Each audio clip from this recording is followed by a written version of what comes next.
बहू का आदान प्रदान। अरे बहू तो बहू है, कोई वस्तु नहीं कि ठीक ना लगी तो बदल ले। अरे वो शर्मा जी की बहू, क्या कहने। अरे कभी उसके घर जाओ, बहू रानी ऐसे नाच नाच कर चाय नाश्ता कराती है, मानो घर में मेहमान नहीं भगवान आ गए हो। एक हमरी वाली है, ना मुंह में मुस्कान ना चेहरे पर चमक। अरे ठीक है ना भाग्यवान, हर दिन बहू को कोसती रहती हो। हर किसी की अपनी कोई ना कोई अच्छाई तो कोई बुराई होती है। अरे रहने दीजिए, इस लड़की के अंदर तो मुझे कोई खासियत नहीं दिखती। बाप ने ना एक कौड़ी का दहेज दिया और बेटी भी दी तो बिल्कुल अलग ही लेवल की। अरे वो शर्मा जी की। लेकिन ये क्या, सामने खड़ी होती हैं शर्माई। सुन ली बहन तुम्हारी सारी बात, लेकिन जो दिख रहा है ना वो है नहीं। कैसी बात कर रही हो शर्माई? अब तक तो तेरे घर मुझे चाय नाश्ता खाना सब मिल जाता, और देख तुझे तो कोई नमस्ते तक कहने नहीं आया ना। अब क्या बताएं? क्यों, क्या हो गया? बहू में बुराई निकल नहीं रही है क्या? अरे बस करो तुम लोग। ये सोचो घर में 2 रोटी जो मिल रही है ना, वो यही तुम्हारी बहू दे रही है। क्यों?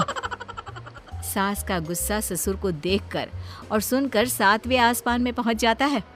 देखो जी, वैसा तो शर्माई सामने है, बोल नहीं रही हूँ, लेकिन आंख देख लो मेरी, सब समझ में आ जाएगा कि क्या कहना चाहती हूँ। अरे रहने देना रमा, ये पति लोगों की मोटी चमड़ी होती है। पहले माँ के सगे होते हैं, फिर बहू के।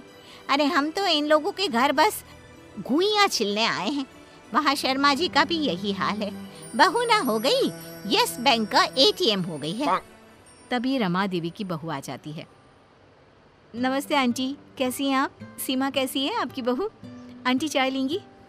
वाह, अरे शर्माई तुम्हारे तो भाग्य खुल गए जो इसने तुझसे 2 बात कर ली, वरना तो ऐसा लगे है कि हम पत्रकार हैं और ये मंत्री आइन, बिना बोले ही निकल जाती है।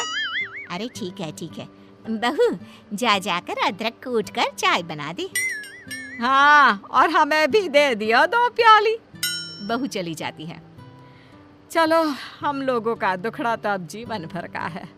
तू सुना, कैसे आना हुआ? कैसे क्या बहन, जो तेरी समस्या है वही मेरी। अरे मेरी वाली से तो परेशान हो गई हूँ, रिश्तेदारों के सामने पता नहीं क्या क्या बोलती है, क्या बताऊँ अब। खैर, रमा देवी शर्माइन की बात को बीच में ही काट देती है। कम से कम बहू बोलती चालती तो है, चिड़िया की तरह आंगन में चीह चिहाती तो है। हमारी वाली की तरह तो नहीं ना, शुतुरमुर्ग की तरह गले में मुंह डालकर बैठी रहती है। क्यों? खैर खैर खैर, कौन है जिसे जो मिलता है उससे वो खुश होता है? नहीं ना कोई। तो ये दोनों भी नहीं है, लेकिन दोनों को खुश करने का एक तरीका था, दोनों की बहू बदल दो। अरे जिसको जो पसंद, जैसी पसंद वो रखे।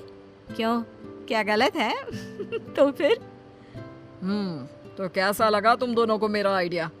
वाह, ये तो बिल्कुल ठीक है। हाँ, हमें भी क्या परेशानी है, हम भी ओके हैं। लो, हो जाती है बहुओं की एक्सचेंज, यानी आदान प्रदान। अब हे भगवान, ये सुबह के 5 बजे जोर जोर से म्यूजिक कौन सुन रहा है? बंद करो, मैं कहती हूँ बंद करो। माँ जी ये लीजिए चाय, मैं ना करा रही हूँ। चाय पीते पीते ये सब्जी काट देना। लेकिन सुबह 5 बजे कौन नाश्ता करेगा? ओहो ससुर जी, नाश्ता वो तो मैंने रात में ही बना दिया था, ये तो दिन का खाना है। और फिर जल्दी से दोनों आ जाइएगा, मैं नहा कर आ रही हूँ, फिर खूब सारी बातें करेंगे। बातें करेंगे? क्या क्या बातें करेंगे, और वो भी सुबह के 5 बजे? हाँ, थोड़ा लेट हो गया ना, कल से 4 बजे पक्का। हाँ। उधर शर्माइन के घर सुबह से नहा कर बैठे हैं, लेकिन मजाल है किसी की जो एक लोटिया भी धोकर दी हो पूजा के लिए। पता है पंडितों का घर है, लेकिन ना जी ना। बहू, अरे ओ बहू। बहू सोकर भी नहीं उठती है।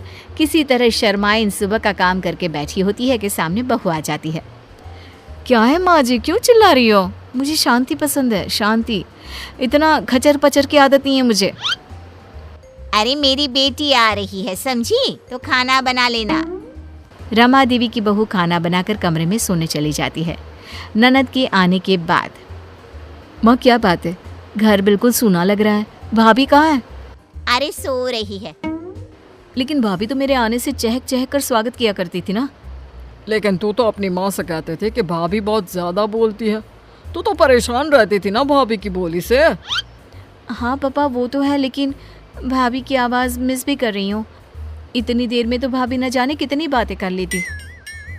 ये तो है, लेकिन अब सुकून है, कम से कम घर भर में शोर तो नहीं हो रहा। उधर रमा देवी, हे भगवान, आसपास के लोग आते जाते घर में झांकते जा रहे हैं कि कौन चिल्ला रहा है। मैं तो चली घर से बाहर, कम से कम कोई ये तो ना सोचे कि बहू को सास मार रही है। सच्ची हमारी बहू जैसी भी थी, कम से कम घर में शांति से तो रहते थे। अरे रहने दीजिए आप, कम से कम घर घर तो लग रहा है, नहीं तो वो वाली ने तो घर को लाइब्रेरी बना रखा था। रमा देवी की बड़बोली बहू। क्या बात है माँ जी, आप कुछ बोलती क्यों नहीं है? वो क्या है ना, आपके भाई आए थे, पता नहीं क्यों परेशान होकर चले गए। बोल रहे थे कि आपसे बता दूं कि अब से नहीं आएंगे। हैं? मेरा भाई चला गया, वो भी मुझसे मिले बिना? ये कैसे हो सकता है? मैं बात करती हूँ। रमा देवी भाई को फोन करती है। हाँ बहन, आया तो था, लेकिन तेरा घर वो घर नहीं लगा जिसके लिए मैं वहाँ आया करता था। क्या मतलब भाई, तेरी बात समझ में नहीं आई। तू तो जानती है मेरी बहू सारा दिन चिक चिक करती रहती है, तो मैं तेरे घर आ जाया करता था, लेकिन मैंने देखा तेरी बहू भी चिक चिक कर रही थी। अरे वो मेरी बहू नहीं है, मैंने तो पड़ोसी की मांगी थी कुछ दिनों के लिए। तू तो जानता है ना, मेरी वाली तो बोलती ही नहीं है। वहीं दूसरी तरफ शर्माइन। हाय रे, घर नहीं कब्रिस्तान बना दिया है। ना आवाज आ रही है, ना कोई चहल पहल। जैसी थी मेरी बहू, कम से कम रौनक तो लगाए रहती थी। ना जी ना, ये वाली लड़की, इससे तो ना चलेगा घर हम लोगों का। एक काम करती हूँ, ले जाकर वापस कर देती हूँ। दूसरी तरफ रमा देवी। हाय रे, मेरा इकलौता भाई, वो नहीं आएगा जाएगा तो कैसे चलेगा? बात भी तो सही है। अरे दिन भर बक बक बक बक कौन बर्दाश्त करे? अरे बहू, ए बहू, हे भगवान, कहाँ चली गई? दूसरी तरफ शर्माइन। अरे बहू, चल चल, तुझे घर छोड़ दूँ। ना जी ना, हमें तो हमारी ही बहू प्यारी है। कम से कम घर को घर तो बना रखा था। बहू चल, तुझे तेरे घर छोड़ देती हूँ। अरे ये किस काम की बहू, जो घर को घर ही ना रहने दे, बाजार बना दिया है। तो दोनों बहुएं आ जाती है अपने अपने घर में। वो कहते हैं ना, जिसका जूता उसी को साजे।